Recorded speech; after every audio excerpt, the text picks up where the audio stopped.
You just realized that you needed to hire someone yesterday. How can you find amazing candidates fast? Easy. Just use Indeed. When it comes to hiring, Indeed is all you need. Stop struggling to get your job posts seen on other job sites. Indeed-sponsored jobs help you stand out and hire fast. With sponsored jobs, your post jumps to the top of the page for your relevant candidates so you can reach the people that you want faster. And it makes a huge difference. According to Indeed data, sponsored jobs posted directly on Indeed have 45% more applications than non-sponsored jobs.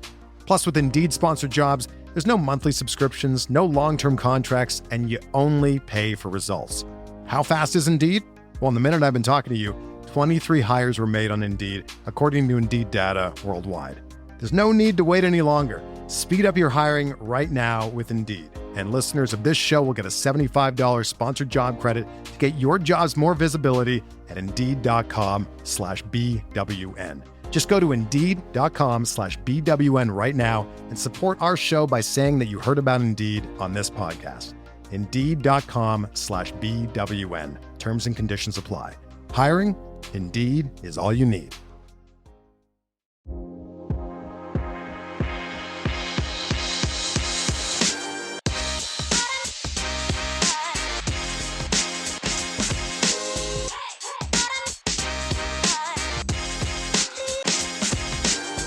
And welcome back to another episode of the California Golden Bearcast, a proud partner of the Blue Bar Podcast Network. I am one of your co-hosts, Rob. Alongside me, as always, is the lovely Andy J. Beast Mode. Lovely. Lovely. Wow. How kind. You just look lovely because I'm looking at you through a computer screen, even though, you live, 25 minutes away? I was going to say, further now. A little bit further now, but 25 minutes, I'd say. I think I get to your house in 25 minutes. I think so. No traffic? No traffic. Definitely. But yeah, we're here to talk about all of the Cal offseason news that we missed. Andy, I looked back at the schedule. You and I have not talked about Cal football since right before the bowl game. I know. We didn't even talk about the bowl game. We didn't even talk about the bowl game. That's fine. It didn't need to be discussed. It doesn't need to be talked about. I will say, though, the experience at SoFi, amazing. Oh, I forgot you went to that. Yeah, absolutely amazing. The hospitality was great. Number one question, how was the food? Great. Did it come with a Cheez-It burger? It did not. It was just standard, media food. Yeah, could have been. But it's hosted by Gronk. It's not like that's the sponsor. It's like it's the LA Bowl sponsored. There's no Gronk burger. Yeah, there's no it's not sponsored by Bison Cheez-It burger or anything. Yeah, there's nothing of that sort. Sadly, none of that. But yeah, that bowl game was great. Everyone had a great time. What? Everyone had a great time. I mean, the people that were there. I mean, the game ended up being what it was. But I think the people who went down to LA, I think we all had a great time, being there and all that sort. I saw Rob Gronkowski. I also saw someone else. I saw one other person. The funniest moment for me, and this is just an anecdote, sitting on the goal line, and Cal is on defense on the far side. So I'm just kind of waiting for, us to get the ball back and us to kind of just come maybe up to midfield. So SoFi all around the field are clubs, stadium clubs, or boxes, suites, right? Yeah, suites. So there's one that was right behind me, and I didn't realize, but he yells out at me, and because I was wearing the Cal hat, and he was like, "Take more pictures of '88." And I look behind, and it's TJ Ballers' entire family sitting in that suite, and I'm like, "Don't worry, I got TJ." That's awesome. But it was really cool just looking back, and they're all wearing the '88 jerseys. There's 4 of them in the box, and I was like, "Oh, that's awesome. Sweet. That's awesome." But yeah, outside of that was the bowl game. But there was a lot of news that happened after the bowl game, which was crazy. So I think we just got to get to it, right? I think. Have you ever seen? I doubt it. Have you ever seen the Daily Show episode with Norm Macdonald where he talks about the crocodile hunter? No. And Jon Stewart says in that, "Please don't make me laugh about this." And Norm just goes on as only Norm can about the crocodile hunter. Rob, this is what's happening right now is you're like, please don't talk about this. Yeah. And I'm like, no, we're talking about this. Yeah, that's So- exactly what it is. The number one thing that I have been asked about from the offseason is what the hell happened with Fernando Mendoza? And I wanted an opportunity to address this on the podcast as much as we possibly can so that that question could be answered for maybe any of our listeners that just didn't really understand what exactly transpired. Yeah, also to be fair, we should have done a podcast on this like 3 months ago. We're a little late to the party, but we'll still talk about it. And people, you're just opening wounds again. Like everyone's over Nando and moved on to Jaron and Devin Brown. Everybody moved on. I'm not over it. Just ripping that Band-Aid and wound right open. This bro said, "Go Bears forever." Avi wrote an entire article about it. He said, "Go Bears forever, 98 yards of my boys." Lies! Goodness, you're right. I probably am doing that. But- in my mind, it's still fresh. Still a fresh wound. But people still want us. They still want to hear our thoughts on it, and I think that's valid enough for us to have the conversation. It's not gonna be a long conversation, but we'll still have the conversation. I mean, there's a bunch of fascinating events here, right? So obviously, anything that we have from an information standpoint comes from a Reddit post that was basically leaked, and I can't really, out of respect, speak to that too much because it was paywalled information, and the person who wrote it basically like took a hiatus from writing anything because that was leaked. So we have to be very, very careful. But essentially, what potential? Oh wait, what? Also, sorry, one other premise to that. It's also one side of the story. No, 100%. Yes. Yeah. I think that's just the added addendum I wanted to add in. Well, I think that the other side of the story is to what's like in the public, right? Is this like this concept of a bunch of people getting really attached to this player that is tears in his eyes. One of the more successful Cal big game quarterbacks goes 98 yards against Stanford. Tears in his eyes, says 98 yards of my boys, go Bears forever, and is giving a speech to at like the Cal Student Union about what it means to be a Golden Bear, and the next day transfers out. Well, not the next day, but yes, close to it. Yes. Like close to it, and that's Yeah. he was in the portal. Like the next Yeah, day. it was like right after. No, it was because we played SMU that following week. No. This was after sorry. that. This was later. Yeah. Yeah. So this was like the speech. Anyways, the speech or whatever. It was just like the night. That was the night before it was announced that he was in the transfer portal.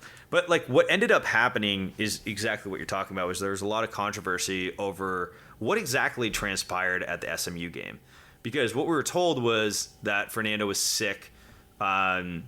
Less than 24 hours before the game began. You can go back and listen to that Wilcox press conference where he's like basically seems like he has no information, and I think it was really telling, but it appears as though that wasn't the case. Yeah, but also knowing Wilcox too, he does leave a lot of the medical stuff to the medical staff. Like you and I have been in those press conferences. When a medical thing, he's like, yeah, I leave that up to the medical staff for them to decide. Like I don't really know or pry. Like they'll tell me when he's ready to go.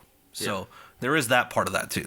100%. I think there's always a bit of an ambiguity with him. Anything medically related. Little weird after dealing with Kyle Shanahan, who's like so transparent about it. But Yeah. NFL, different animal. Different animal. So it appears that wasn't the case. It does seem that, again, one side of the story, that there was somebody out there that was putting Fernando's name out for other programs to solicit to much earlier than that. And that his participation in the SMU game was an actual decision that more so than it was a symptom. That's all I'm going to say. Am I saying that? I checked with my lawyer. Am I saying this the right?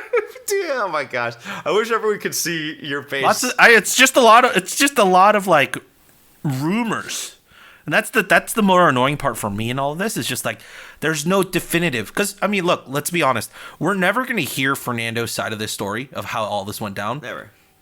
I mean, we might get into a memoir in like 15 years time, 15, 20 years down the road. But in the moment right now, like we're not going to hear that side of the story at all. No. But I think that yes, I think you're right. Who knows? Maybe the Athletic should do an investigation on it. No. If we were Ohio State, probably. Yeah, it would be pretty good. I think, and this is why it's important. It's more so like what I was hearing out there was, can you possibly believe that Fernando Mendoza transferred? Right. That's what I would get with the fans that weren't plugged in or hadn't seen the post on Reddit, was a lot more of the bewilderment of how did this person that was like so Cal, and even just the casual fans that are just like, yeah, he just like seemed really like a locked in Golden Bear, and then you sort of see the other side of it. So like that's actually why I think in some ways this conversation is helpful, because like I realize we are muddying the waters for them, but like it's important that happens in some respect, because there's just too much here that I really like to simply just gloss over and like just let it go. And I guess that's why I'm ripping off the Band-Aid. So hey, full circle, right? 10 minutes in. So like being very careful about the next steps here. Obviously the SMU game is a big deal. Like we'd lose that game. I don't know how much of a chance we had that game anyways, with the team that was going to the college football playoff.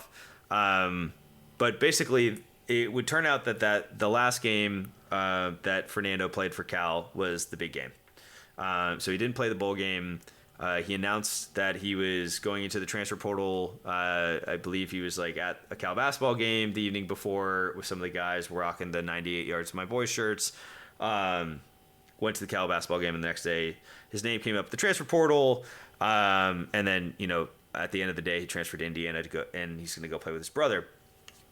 His brother also quarterback. Also quarterback.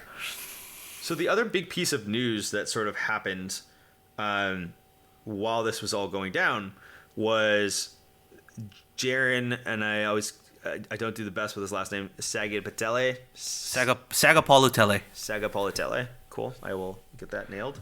So Jaron had been pretty locked in with Cal for a long time. He's a quarterback that our staff had identified quite a bit earlier than where his recruiting rank ended up going. He got rated very late in the season by On3 as a 5-star quarterback, and it raised his recruiting profile quite a bit. Oregon had been with him, and so had Georgia. We had the game where we brought back all of the Tedford guys, right? Like he's with, his social media has him with Deshaun Jackson, Aaron Rodgers, like Marshawn, like, just like and apparently he cancels his Georgia visit. It was so good, right? It was like immaculate, vibes are so good, I'm going to cancel the trip to Georgia. And then come signing day, he signs with Oregon. You just realized that you needed to hire someone yesterday. How can you find amazing candidates fast? Easy. Just use Indeed. When it comes to hiring, Indeed is all you need. Stop struggling to get your job posts seen on other job sites. Indeed sponsored jobs help you stand out and hire fast. With sponsored jobs, your post jumps to the top of the page for your relevant candidates so you can reach the people that you want faster. And it makes a huge difference. According to Indeed data, sponsored jobs posted directly on Indeed have 45% more applications than non-sponsored jobs. Plus, with Indeed sponsored jobs, there's no monthly subscriptions, no long-term contracts, and you only pay for results. How fast is Indeed? Well, in the minute I've been talking to you, 23 hires were made on Indeed, according to Indeed data worldwide. There's no need to wait any longer. Speed up your hiring right now with Indeed. And listeners of this show will get a $75 sponsored job credit to get your jobs more visibility at Indeed.com/BWN. Just go to Indeed.com/BWN right now and support our show by saying that you heard about Indeed on this podcast. Indeed.com/BWN. Terms and conditions apply. Hiring? Indeed is all you need. Learning a new language opens the door to new friends, new cultures, and maybe even a whole new life. So why not start the journey today? There's over a dozen languages available to learn at your own pace so you can achieve your goals with material tailored to your individual proficiency level, interests, and time availability. I'm finally learning French after taking classes in high school and thrilled to finish what I'd started years ago. And my favorite part about Babbel is that it's dialogue-based. It helps me to actually practice conversations, and the speech recognition ensures I'm saying words correct them all. So get talking with Babbel. I want you to learn another language, so I'm teaming up with Babbel to gift you 55% off subscriptions, but only for our listeners at babbel.com/bluewire. Get up to 55% off at babbel.com/bluewire, spelled BABBEL.com/bluewire. Babbel.com/bluewire. Rules and restrictions may apply.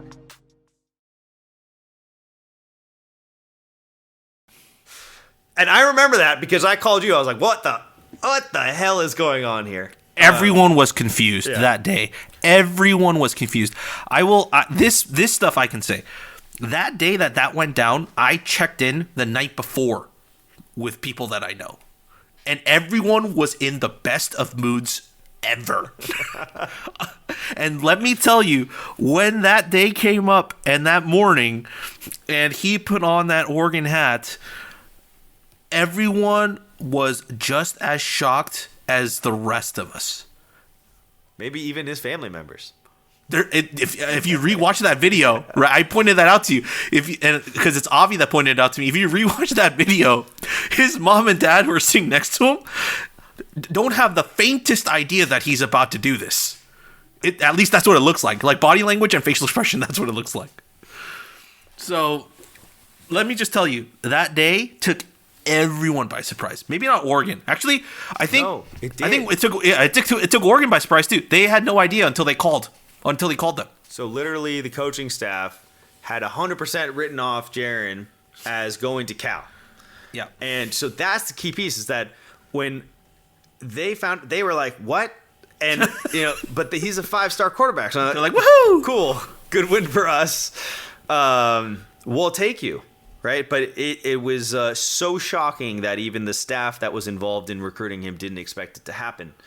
And this is where we get into a lot of hearsay that I probably inevitably I will stay away from. But there are, at that point,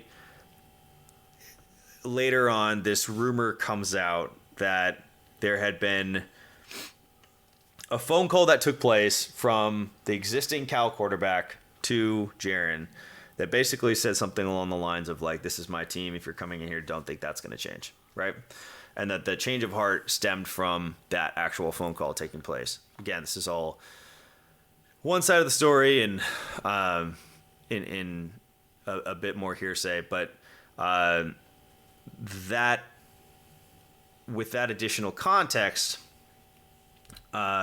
sort of helps actually contextualize all of the other actions that take place here. So what ends up happening is Nando leaves, and of course Jaren, being at Oregon, looks around, and he's also looking at Achilles Smith and looking at the room and saying, damn, this isn't exactly where I thought I was going to be. And hey, oh, by the way, the quarterback position at Cal is now available. I'm going to flip back. And so he does. And he takes advantage of the portal. He goes back. Don't forget, Cal. He's with Oregon at the Rose Bowl. Yes, exactly. Like he literally. He's with the team. He was like in spring practices. Yeah. Yeah. Or he's in the bowl game practices. Bowl game practices. Yeah. So I guess all that to say is you could write this and put a bow on it as like all's well that ends well. In the sense of like, at least we avoided worst case scenario. Worst case scenario is lighting the whole program on fire, and we have no quarterback. We ended up with Jaren. We also got Devin Brown. Nando's on to seemingly greener pastures. What I will never understand is like why, and I don't know if we'll ever get that answer. But fundamentally, to this day, I do not understand why you would build your brand equity like that and just to light it on fire. And again, I don't know. I try not to overreact to what you read online, but this is it's just there's something about it that feels really disingenuous to the experience that we were led on, and I just have no idea how to react. Like, I genuinely do not know, and I don't know if you would answer this, Rob, but like, I would love to hear your thoughts on like if someone came up to you in 2 years and was like, "What do you think about Fernando Mendoza and his Cal career?" I just don't know. I don't know what to say. Like, people were like, "Well, he won like multiple big games," and I was like, "Yes, but like, but yeah." It's like prisoner's dilemma. It is. For me, I'm always going to have to answer that in two questions: me as the football analyst and me as the Cal fan. I think me as the football analyst is going to be like, we'll see what he looks like at Indiana. If he actually turns out to be a really good quarterback at Indiana, and they go on to, let's say, win 10 games, and let's say make another run at the Big Ten championship and another run at the college football playoff, then I'll be like, yeah, maybe we didn't support him with the necessary tools for him to be successful. But at the same time, like, until he does that, we're just not going to know, right? Like, that was always my dilemma when I talked to Nam particularly with Nam about Nando, because Nam was like, he was dead set on Nando being like great, right? Yeah. Me always was I still haven't seen him with that one game yet. That one game where we can look at it, where he maybe throws for 4 touchdowns, goes, no interceptions, 30 of 45. It goes for like 375 yards. Like, that type of. Did he have one of those? He didn't. No? He didn't. He's Positive? never had a 4 touchdown game. No way. Yeah. Okay, let me research this. Keep going. I'm going to research. Because think about it. 4 touchdowns is 28 points, right? How many games with him did we score over 28 points? The only one I can think of off the top of my head is the SC loss last year. But that was also because Ott ran a bunch. But you get what I'm saying? His like, stats from the Miami game must have been really good, right? I mean, decent. No, not good at all. Yeah. So that's what I mean. For me, it's just like I haven't seen that one game where he takes over the game. He went You know what I mean? 25 Like- 36, 299, 3 touchdowns, 0 interceptions. Big game 2024. Okay. He went 385 yards, 364 against Oregon State, 2 touchdowns, no interceptions. 40 of 56 against Wake Forest for 385 with 2 touchdowns, 1 interception. I mean, I don't know. It's just the TDs he's missed on. Some of those are pretty impressive. Yeah, but you get what I'm saying though. Like, just from my eyes, like, I don't have that one game I can point to and be like, that's his ceiling. Like, that's what he's. If everything clicks, that's what he is. Like, because certain good quarterbacks or certain great quarterbacks just pull the best out of all of his weapons, regardless of the talent level of his weapons. But, like, I just hadn't seen even a single moment like that from him in terms of as a whole game. Where, like, I look back at that game just going, like, yeah, that was the Nando game. That was the Nando game. Yeah, I mean, that was the game. I think the 2 big games, you can make that case. But you get what I'm saying? Like, you still have to make a case. There's no definitive one you can look at. Like, I think it would have been had he not torched the whole thing. I think 2024 big game, you would have been like, that was the Nando game. That's 98 yards, my boys. And then instead, I'm just like, I know, light on fire. It's okay, done. there's a little bit of for me. There's a little bit of a caveat there too, because it's like that Stanford team was bad, really bad, right? With apparently an asshole of a coach. Yeah. So I want one of those Nando games from either a middling team or like a little bit, upper echelon team. No. We just never got that moment from Nando. Like that type of like rise to the occasion type of game. Yeah. We've never had that with Nando. So that was my big thing. Like, that always just it was in the back of my head. I was just like, if he can give me just one of those games, I can buy fully in. But I just haven't seen it. And that's kind of where I'm at with his move to Indiana. It's like, man, I hope it works out for him, because if he has middling games, like, look at his stats against like top like teams, they aren't great. And if he reciprocates those types of plays like those types of numbers against those types of teams in the Big Ten, like he's gonna get eaten up. I mean, So- still Indiana. Like, how high could their expectations actually be? I mean, they went to the college football playoff last year. Like their expectation is to compete again. You Now, think so? Like, yeah, it's absolutely. like that, like eat you Absolutely. alive type. I don't know. yeah. I feel like they'll be somewhat friendly. Well, especially because he's what junior. yeah. If he was like a true like a sophomore or like a redshirt freshman that they're bringing in and starting, I think you give him a little bit more leeway and you're like, yeah, we'll build with him for a couple years. But if you're bringing a junior or a senior, it's like, yeah, you're bringing him in to win now, Yeah. especially a starting quarterback, not like a guy to vie for a position. No, you're right. You know, there's like- more expectation with that.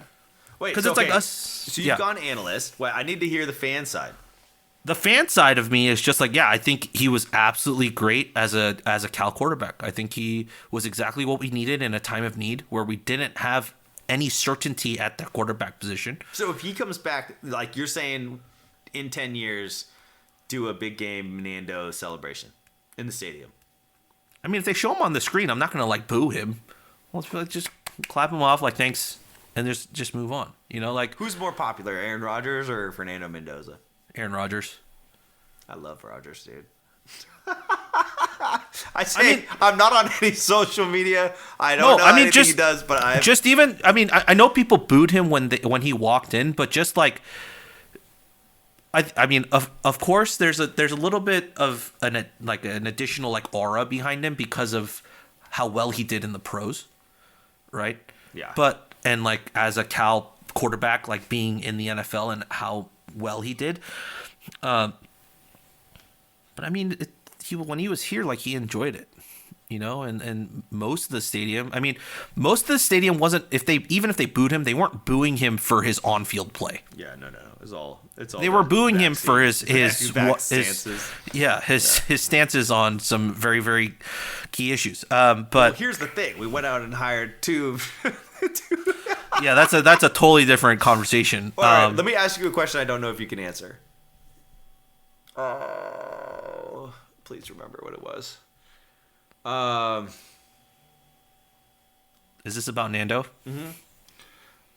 I think if the supposed phone call had not happened, do you think that substantially changes his legacy? I cannot understand why, if I am leaving the program, why would I do that?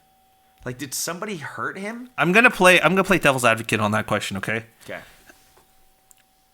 What if he wasn't leaving at that point? What kind of leadership is that? That's what I mean. I'm just playing the devil's advocate position here, right? Like, what if at that point? Look, here's my devil's advocate position on that. What if he was just afraid of looking over his shoulder, like he did with Chandler Rogers, like he did with Sam Jackson and Ben Finley? Like, what if he just didn't want anyone behind him, regardless? Like, it's just, and that up until that point, he was going to be here. I personally think, not trying to call anyone out here, but it's a little soft. And If that's the case. If that's the case. Yeah. And I mean this in the way of like your head coach, dude, Wilcox is not that complicated of a dude. Like, the guy likes to fish. He really likes football, loves defense. But more so than anything else, I think he just loves competition. He does. He wants competition everywhere. Yep. So if I'm the dude, like, yeah, I'm always going to have to compete. You're never going to be given anything in this life. You're rarely ever given that, like, even in the professional world. You know, there's always going to be people that are brought in to challenge you when you're at your highs so that you can get pushed to being even better. And I think that the looking over your shoulder, I do want to give some credence to that in the sense of like, yeah, it's probably pretty personal in the sense of like maybe you're not feeling believed in again over and like over that's again, the right? yeah. It's like this is the third time, so you're like, okay, again. But like at the same time, dude, he's a freshman. He's like a tiny kid out of Hawaii. Come on now. Like, I mean, not like tiny in size, but like he's what, 17? What? How old are you? Like 23? He's a 17-year-old. Come on. Like, you have to have and like maybe it's the future versus the present. You're the present now. I'd be probably more pissed if they brought in Devin Brown and it was like a legit person that was older and it would be like, oh, you guys are going to compete again. And you're like, dude, like, what do I have to do to possibly earn this? But if it's just like, come on, it's a kid. Like you're not even going to overlap for that long. Like at best it's 2 years. I don't know. I just don't really understand why you would. And I just think it's really shitty leadership. And to your point, if there's any level of adversity that happens in Indiana, it's going to fall back on leadership more so than it's going to fall back on a skill set. And if your example of leadership is the second you hit or you have any level of competition, you want to flee and get out. Yikes. I don't. Anyways, we're not like we're missing a lot of information and I'm making more grand statements than I'm intending, but it's I still may never understand the mystery as to why that took place and why it was worth it to essentially burn down the village when you basically had a village of people that were like, we will love this guy forever. And now everyone kind of looks back on it and is like, I don't want to touch that with a 10-foot pole.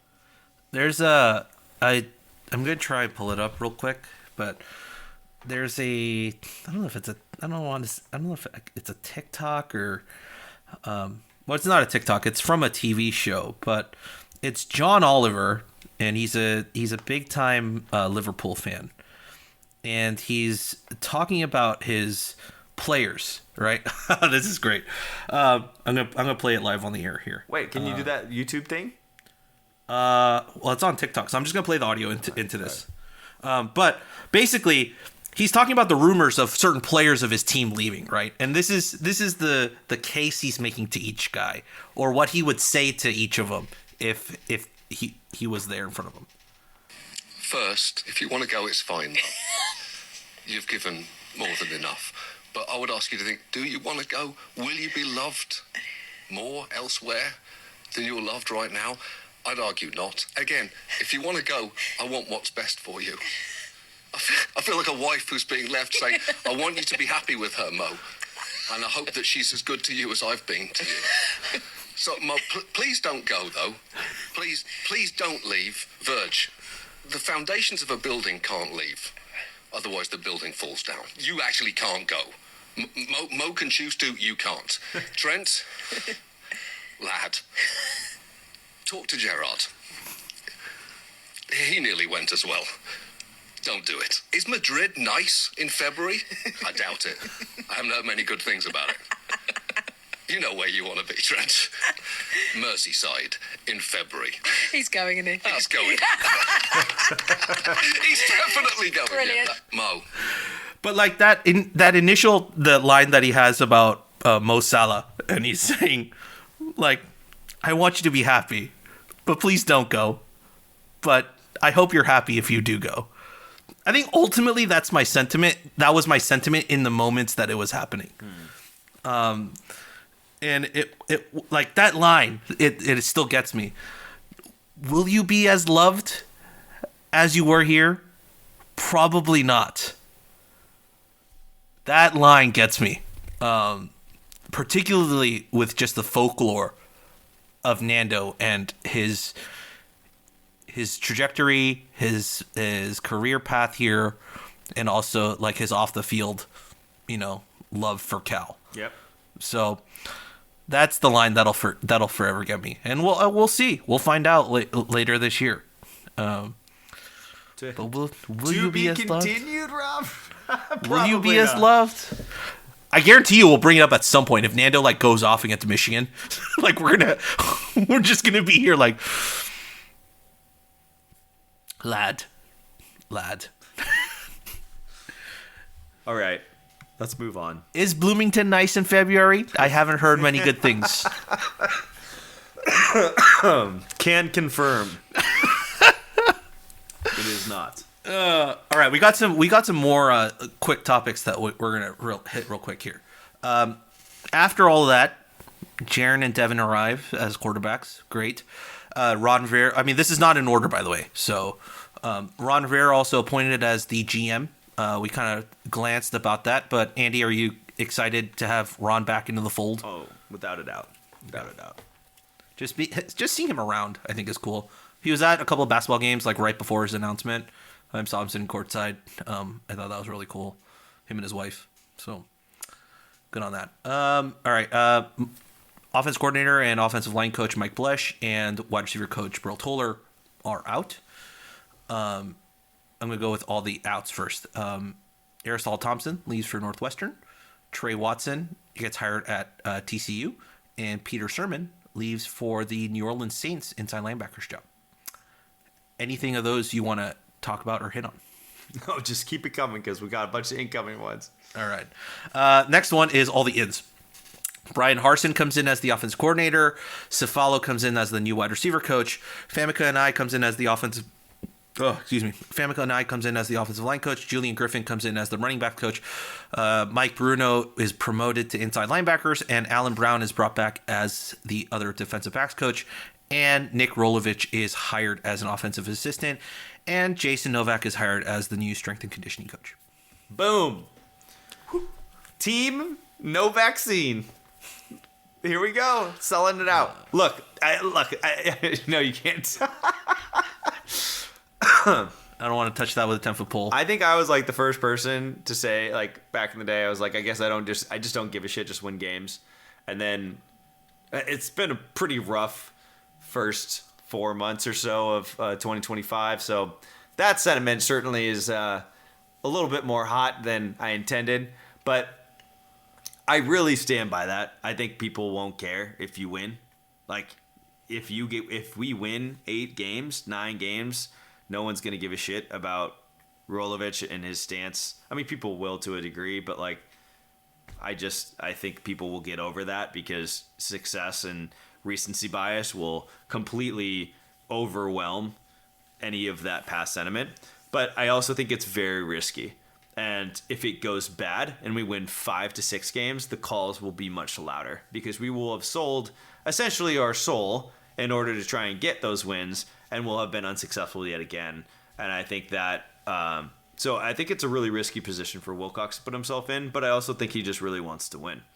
And I will say one thing about Rolovich has been absolutely amazing in terms of interacting with fans on Twitter. He's been stellar, like interacting with Cal fans. He set up a Cal March Madness, like, bracket of Cal wins in the last like 10 years or last like 20 years. Like he asked people for games that they thought were the most important, and he seeded them and made them into like a poll, into a March Madness bracket. So like people are voting and talking about it like as it happens. AI, baby. That's not AI. That's like him just actually putting a poll out there. But I thought that was super cool. Like he's interacting with fans. He's interacting with all the Cal burners and the Calgorithm folks on like, I thought that's a really good video, or he's like liking posts of pictures and, the graphics that they make. He's like, yeah, that's a good one. So yeah, I think, and he's self-aware too. There was a vaccination joke somewhere, something about mandates, and he quote tweeted and he's like, I'm not a big fan of mandates or something to that degree. Yeah. And he knows, and he's playing into it a little bit. Like, so I'm fine with that to the degree. I don't know what good it does to judge somebody for whether or not they took the vaccine. Like, it was really personal back then. It's far less personal now in the sense of like how much it hurt individually. And I did have a nice conversation with someone about this, of like what the issue was about Rolovich that they thought was the issue, and their stance on it was more or less of not taking the vaccine, but taking the easy way out of it, and then suing the state of Washington for firing them on your stance of not taking it. Like I think that's what they had issues with, and I was thinking about it, and I was like, yeah, I think that's probably what my issue on it is more so about. If you're that like, this is the hill I'm going to die on, like I'm not going to take the vaccine, but then to come around and then sue them for firing you because you held that position. Anyways, that's a total side topic. But yeah, I just thought that was an interesting conversation I had about like that thought process there. But I'm just saying, there's plenty of coaching staffs out there where you don't have to have these side conversations. I know. At the end of the day, who bears the burden of that? It's 1,000% Wilcox. Yep. So, like as you said, the wins are going to mask everything. And fingers crossed we don't have another pandemic coming in the next 2 years, like if this coaching staff sticks around. So we don't have to deal with this again. But for now, like, I like how they redid the staff. We still have a question mark at defensive coordinator. We'll see what happens there. It was really late in the cycle, so it's tough to bring in a pre-established defensive coordinator. And this is a gut feeling. I don't think Wilcox would hire a retread who's just sitting at home as a defensive coordinator. I think if anything, he might actually call the defense and then have a young defensive coordinator like hired who kind of does the game planning. Yeah. That's kind of what I think. It's interesting that we haven't replaced Sermon. Not yet. Yeah. Well, at least from a coordinator perspective. We have hired Mike Bruno as the inside linebackers coach. Yeah. But here's also the thing in college football now. You don't have a limit on coaches. What? There is no limit on the amount of coaches you can hire. The only restriction you have is only 10 are allowed to recruit off campus. Did Ohio State do that where they had a bajillion coaches? So yeah, I mean it's the new thing now. Like they had a rule. I talked to a couple guys and I was asking them about this rule because they made it so like because people were hiring like offensive analysts and stuff, right? And quality control people, like when like Washington hired Sonny Dykes in Tedford. like in Tedford. So like they were just like I think the NCAA just at some point figured it's diminishing returns. Like you're not going to hire like 4 quarterback coaches, right? Like one guy is still going to be in charge of that room. You might have a couple more assistants, but like one guy is still going to be in charge of that room, and so on. It's like it's gonna be less helpful if you have multiple people. So that's why they just open it up to you can hire as many assistants as you want. It's just only 10 of you, like the original rule or the original number, can recruit off campus. So in this case, it's like particularly on in this staff, it's like Rolovich is probably the one that's not recruiting off campus. He can work with the guys on the field. He can talk to them and recruits when they come to campus. But he's just not one of the guys that you can have contact with or like visit offsite. So I feel like we might get that type of role for the defense. It could be cool. Yeah. Little changes here and there. But yeah, that's the new staff, and I think spring ball ends this week on Saturday with the culmination of the spring game. But wait. We have to do the portal giveth, and the portal taketh away. All right. You want me to give you the quick rundown? All right. You want losses first or incomings first?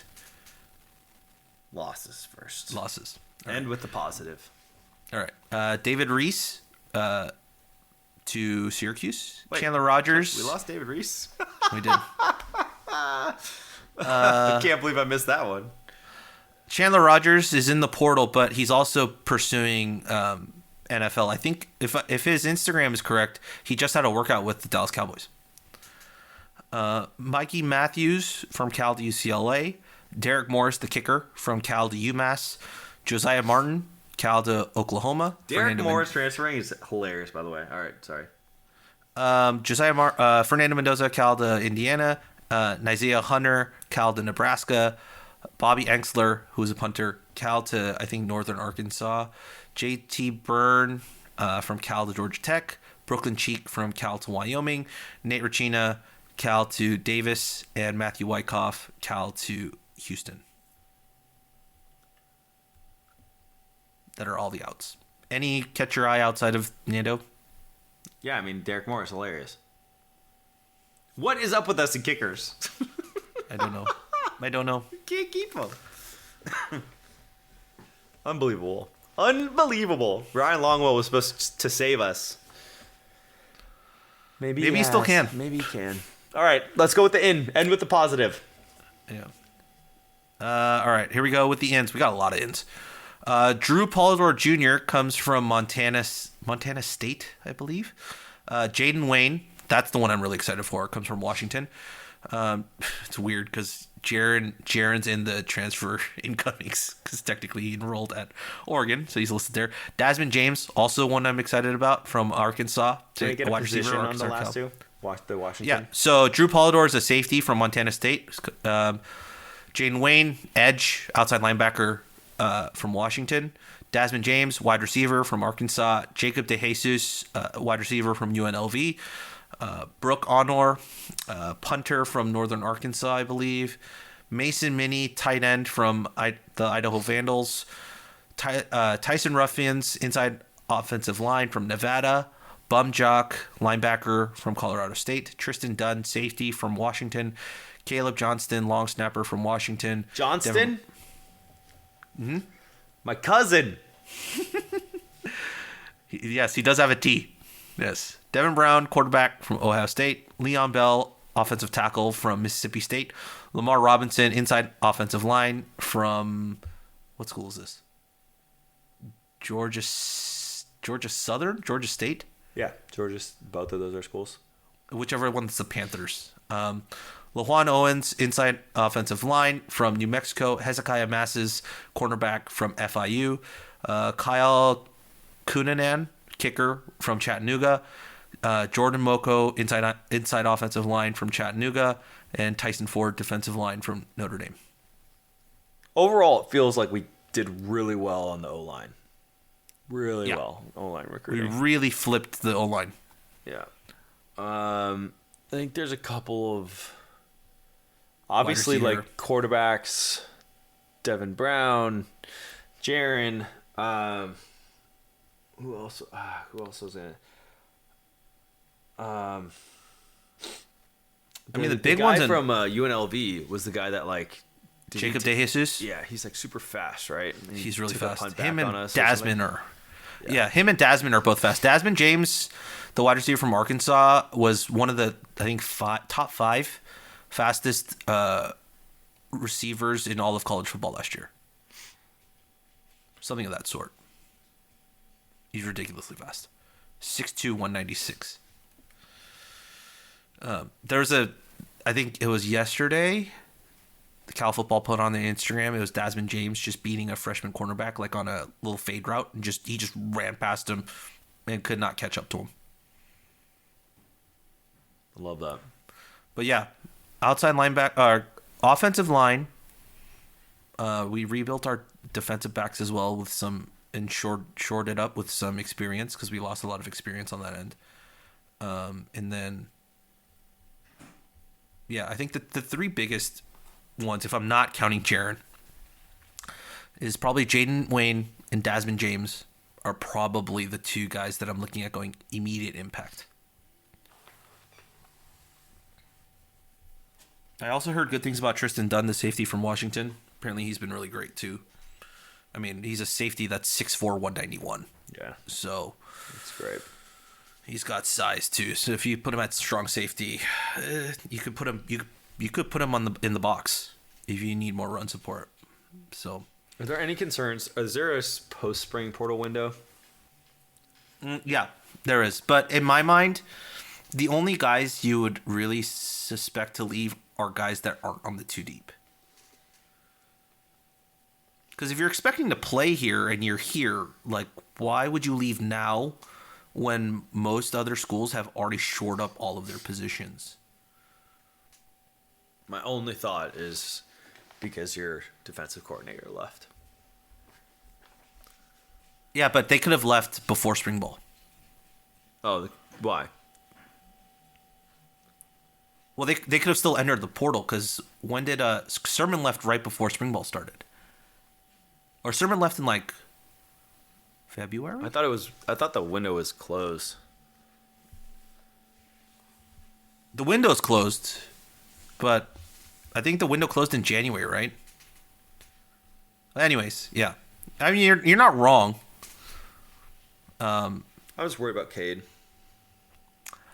Dude, judging from the videos and stuff, you know, and of course we've been burned because of Nando, but it doesn't look like it. Like he was at the Sharks game representing Cal, like riding the Zamboni. Oh, good. Like, you know, he's like leading the team out of huddles after practices. Like it doesn't seem like I think he loves it here. Cool. He's so good. Yeah, he knows he's the guy. So Sermon left on the 25th of February, so it was late. Yeah, so it's a little late. So yeah, technically yes, guys could leave. But I mean, look, this is just me like hearsay. I doubt that Sermon left like as a surprise to everyone.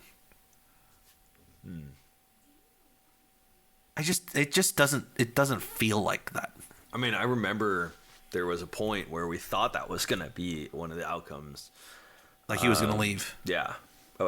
After like Jackson left, right? Like that he was like, we thought that Peter was staying around just so that he could coach Jackson. And then once Jackson moved on, that he was going to move on. And then he didn't. You know, he stayed for the last season. And so, I mean, tea leaves for me would just be like maybe he didn't get an offer last offseason. What do you mean? Like that's my reading the crystal ball. It's like maybe he was looking to leave after last year, but like he didn't get an offer. But then this year, you know, they were kind of like, yeah, if you get an offer, like yeah, you can leave. You know, amicably. Or maybe he didn't get the offer that he wanted, right? And NFL and then maybe he took the Saints job. Who went to the Saints head coach? It was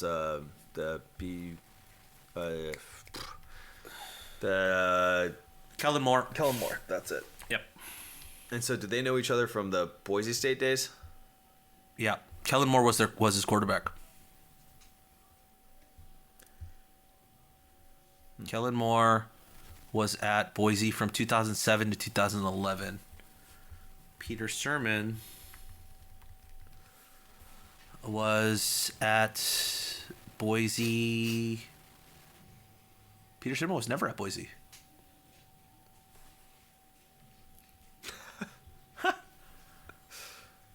Oh, that was Wilcox. Wilcox was the one that coached with Kellen Moore. Yeah, Peter Sermon. Yeah, never. No connection. Excellent. Yeah. Just making things up.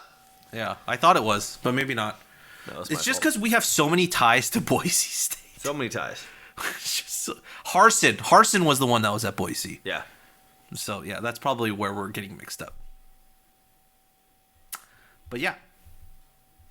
I think on that beautiful note, Rob, yeah. that means it's time to wrap. That means it's time to wrap. Yeah. We don't got anything else. Or at least the last thing on there that I wrote out of the top, like, Cal off-season notes is that Jaden Knott returns. So, yeah. You know, that's a real good note to leave on, as Jaden's back.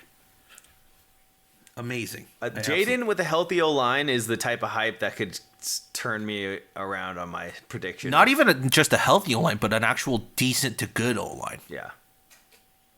Mm-hmm. Yeah.